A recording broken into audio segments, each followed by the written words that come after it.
Hey, this is the C&D channel. I'm Chris. This is MMA for you. I'm going to be doing my UFC 143 post-fight analysis. There's a lot of stories coming up from here, especially with like Carlos Condit versus Nick Diaz, Renan Barão coming back up, or not coming back up, but coming up. Dustin Poirier looked really good here as well. Same with Verdum. Controversial decisions here, controversial judging, of course, controversial reffing. Overall, pick-wise, I missed two fights. I missed the Natal versus Cooper fight, and I missed Condit versus Diaz. As far as the overall card goes, I thought it was solid. Not spectacular, but just solid. There was definitely some really cool knockouts, especially from like Steve Thompson. Cool submission from like Dustin Poirier. Fights overall were good. Not not too many of them are like boring per se. Let's get started. Okay. Carlos Condit beat Nick Diaz by unanimous decision. Scorecards of 48-47, 49-46, and 49-46. Okay, first things first I want to say is I don't think Nick Diaz is retiring. I really don't. I think he just said that because he's emotional. But otherwise, it seemed very insincere that he was retiring. I think it was just a spur of the moment type of thing, but not. It doesn't seem to me like he's going to retire. This fight was controversial, though. Some people had it for Nick Diaz. I had it for Carlos Condit. I picked Diaz to win, but, I thought Carlos Condit, after watching the fight, won the fight 3 rounds to 2. I think round 1 could have gone either way. I kind of gave it to Condit. Round 2, I gave it to Diaz. Give 3 and 4 to Condit, and I gave round 5 to Diaz, especially by taking the back and almost securing a choke there. One thing to straighten out right now: what Carlos Condit did was not what Caleb Starnes did. Okay, what Caleb Starnes did was he ran away the whole fight and did not commit to any offense whatsoever. There's a big difference from backpedaling and predicating it with offense, which is what Condit generally did, versus like what Caleb Starnes did and just ran away the whole fight without throwing offense and connecting, That's where the controversy lies. A lot of people really saw that, Nick Diaz was pushing forward, Condit was backpedaling. I think that's really simplifying it and not looking at the whole thing. Personally, like I said, I think Condit was backpedaling, but predicating his movement with offense. He'd throw leg kicks, threw head kicks even, that was connected. He'd throw punches, which would connect as well. It wasn't just he was running away and that's it, and maybe threw a kick and run. There's sometimes he'd actually throw a kick and run. Here's the thing though, like even when Diaz was pushing forward, he wasn't always. Around round 2 he was, but like around like some of the later rounds, he would push forward, but wouldn't connect with any of his punches too much, or maybe he would connect with like one strike, and then, as Diaz would try and throw more, Condit's already out of there, so it's one of those things where it's like, he's pushing forward, but wasn't always predicating it with offense. That's kind of why I give it to Condit, I think it was around like round 3 or 4 where like Condit, where it didn't seem like Diaz really threw any offense at Condit, or like hardly any offense at him. I think this kind of, I was really impressed with Condit's game plan here. He didn't fall to the Nick Diaz trap of, because a lot of people, they'll get trapped against a cage and Diaz will throw, The guy against the cage will land clean, but Diaz continues to throw. Condit was smart to get his back off the cage. I mean, it was just a really smart strategy. I don't think, it sucks that Condit wasn't really fighting to finish per se. He's fighting more for points here. Of course, he got those head kicks, so it's not like he wasn't throwing any offense that wouldn't have finished other fighters, but Diaz's chin is amazing. I mean, he got head kicked like it's nothing. So it's really hard to see Condit really get a finish on Diaz anyways. I'd probably have to watch the fight again. I mean, there's definitely an argument for Diaz winning for sure. I'm not saying but I thought overall Condit definitely had the right strategy. He didn't fall for Diaz's traps.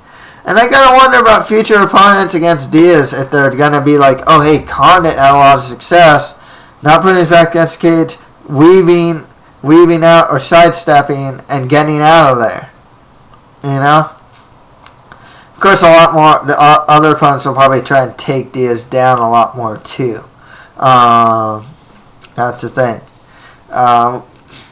So the thing is, Condit's gonna fight GSP. I think that Condit is not gonna fight like he did against Diaz. I think he's probably gonna go for the finish a lot more. I think GSP though, if he's healthy, not considering layoff, not considering surgery, will probably take him down. Get top control.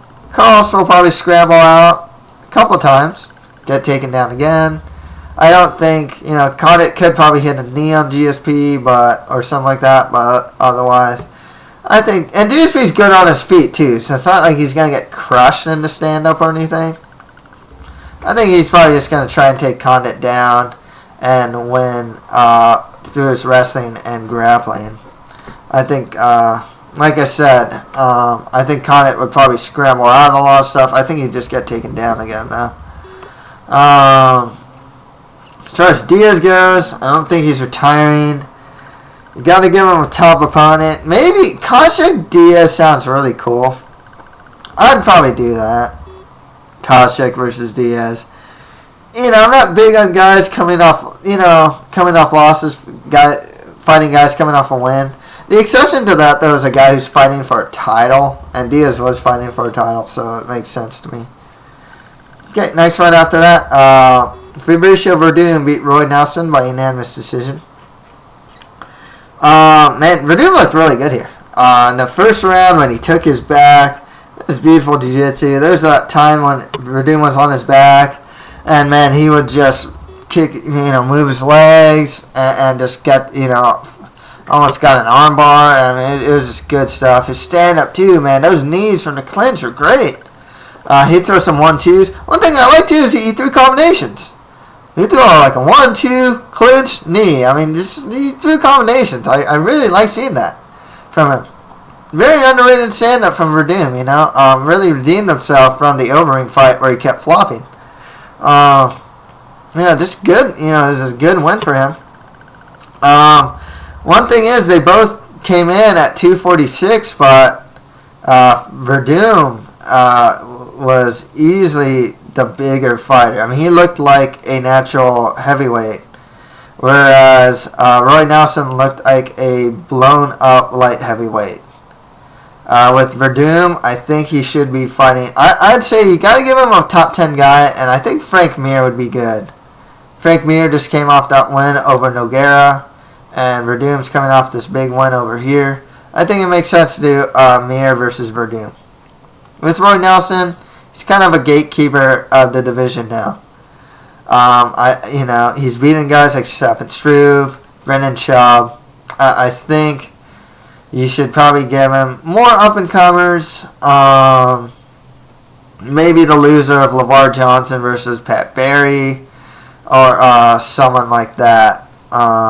If you want to give him the loser of Congo versus Mark Hunt, that'd be cool too.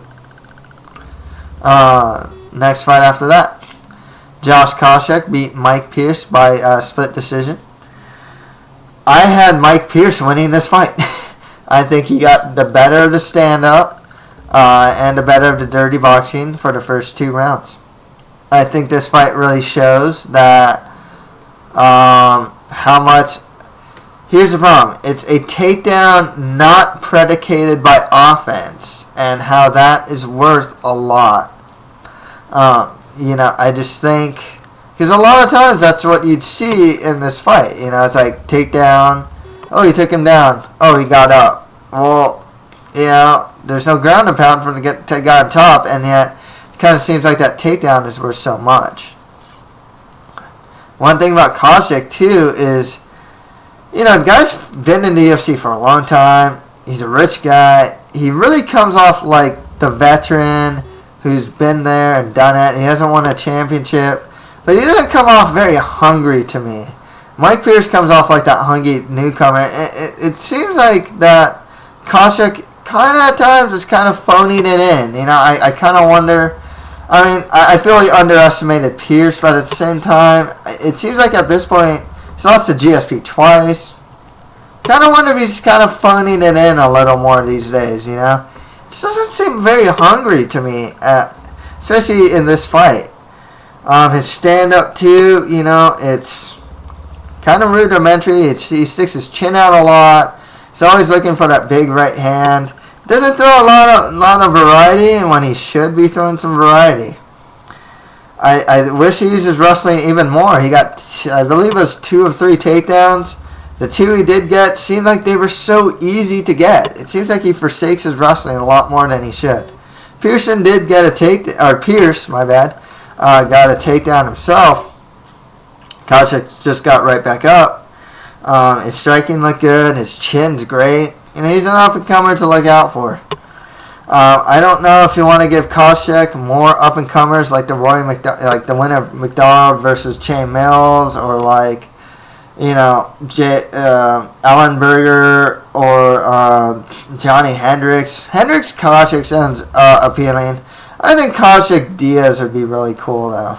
With Mike Pierce, he has some beef with Rick Story actually. I know they used to train together. I think you should go with Mike Pierce versus Rick Story. Story's coming off that split decision loss to Martin Kampmann. Makes a lot of sense to me. Okay, next fight after that, Renan Barão beat Scott Jorgensen by unanimous decision. I really like what I see from Renan Barão. His takedown defense was stellar. Stand-up, is technical. He's very tall, he's very lanky, and he uses that length well. He uses a lot of variety of strikes. Good jabs, good straight right or left. I forgot if he's southpaw. Nice kicks, some splashy spinning kicks as well.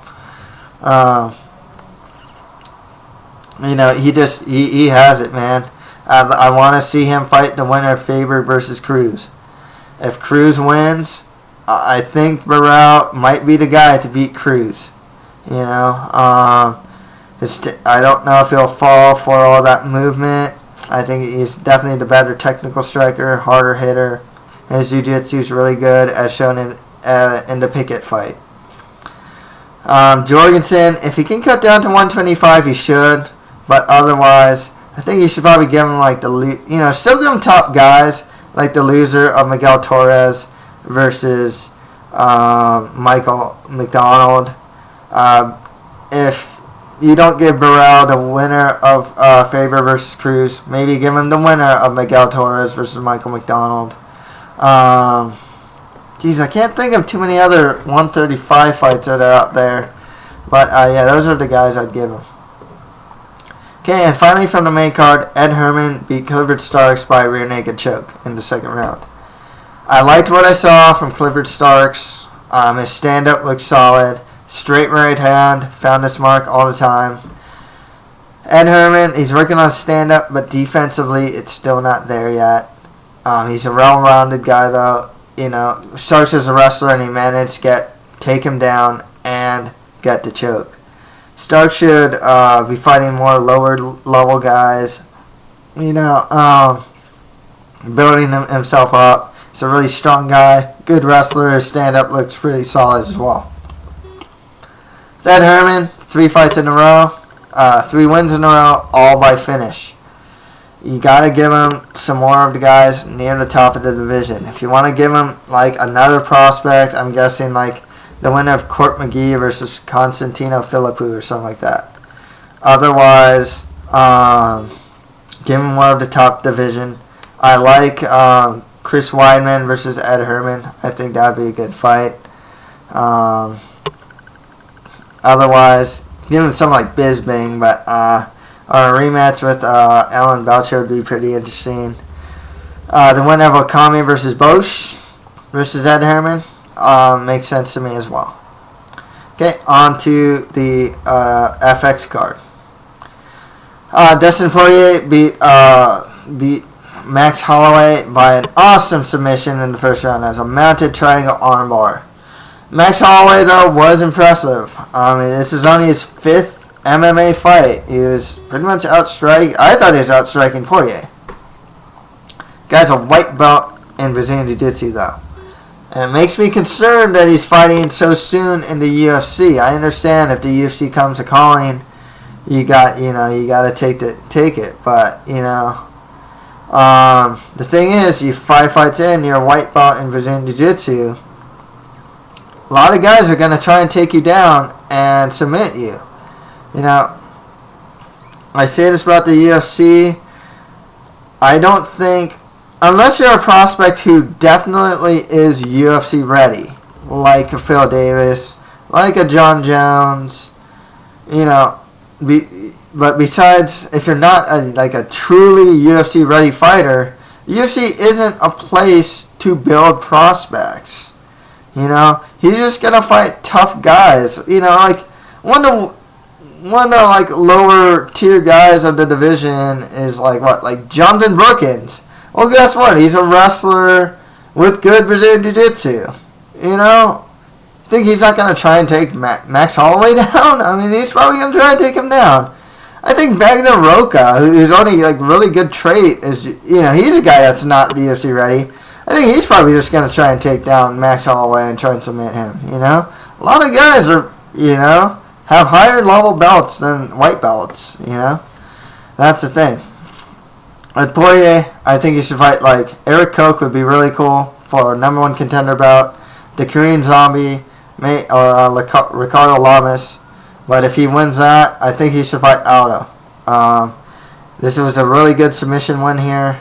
Awesome submission. And in his last fight, he got a Doris Bravo choke on Pablo Garza.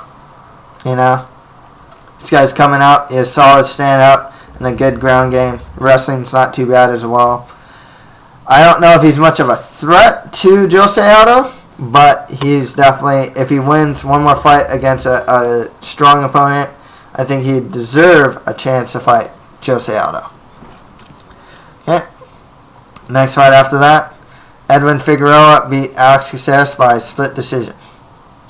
This is very interesting because Herb Dean took out 2 points for the low blow.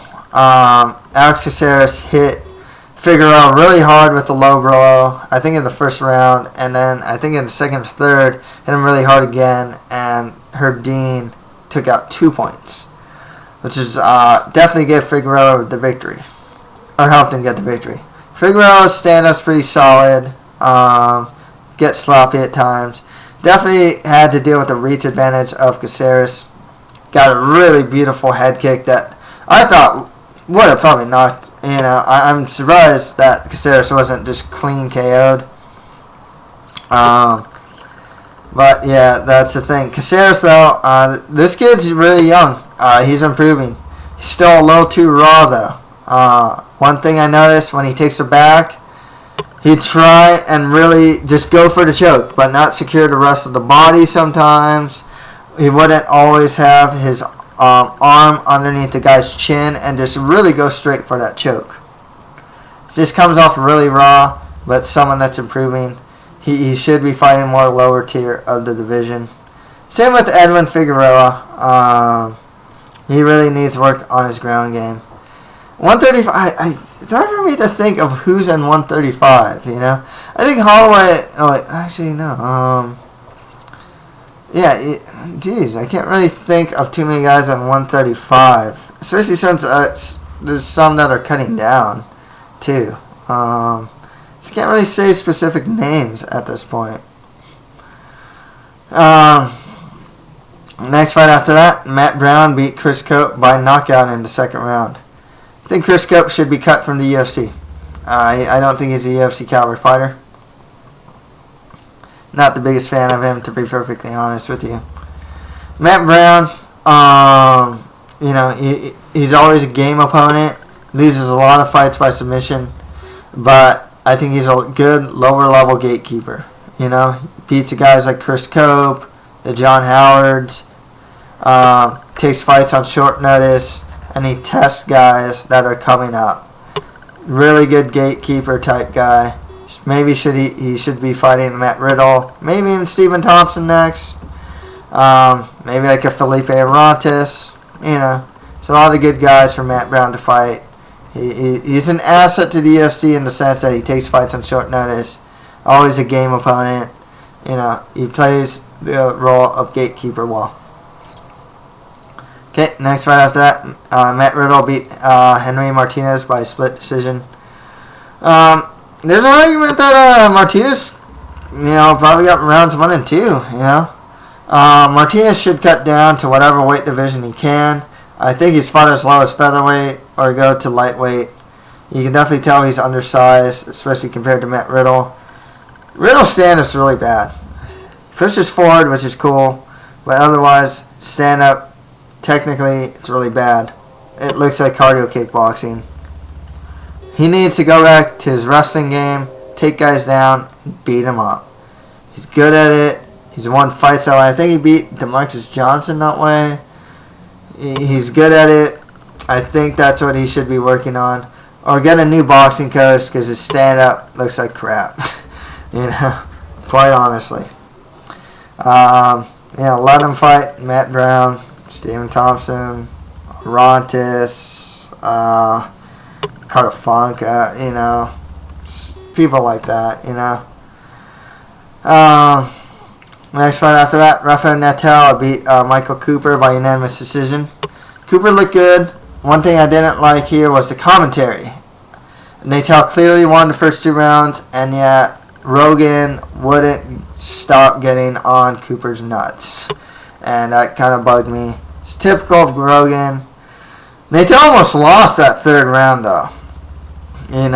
I think Natal does have some cardio issues. He really pushes for that takedown. Stand-up's improving, and his ground game's really good. I think at this point, he should fight more like mid-level to lower-level guys. Middleweight's kind of thin as well. Relatively thin. I think it's like a more of a solid division.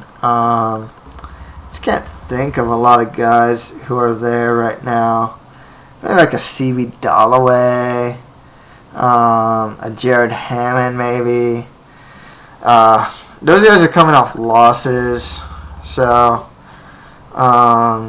maybe a Nick. A lot of guys come off losses or guys that Natal I think should fight, like a Nick Ring, the loser of Bosch versus Okami maybe. It's kind of high up there though.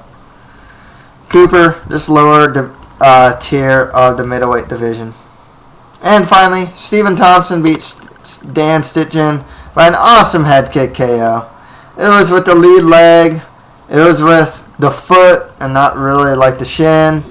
And it was more of a karate style kick instead of a Muay Thai style kick. I'm going to look out for the Stephen Thompson guy. He looks really solid. Really made a statement here. I don't like that his hands are so low. I'm curious to see how he's going to do against another wrestler. Stitchin, I don't know if he's a UFC caliber guy, to be honest. Give him Chris Cove if they keep him, and a loser leaves town fight or something like that. With Thompson, I'm going to look out for this guy, though, and see what he has. I'm going to fight some more of the lower tier of the division. Okay, and that's it for my post-fight analysis for UFC 143. If you have any comments, just leave them below. That's it for MMA for you. Thank you very much.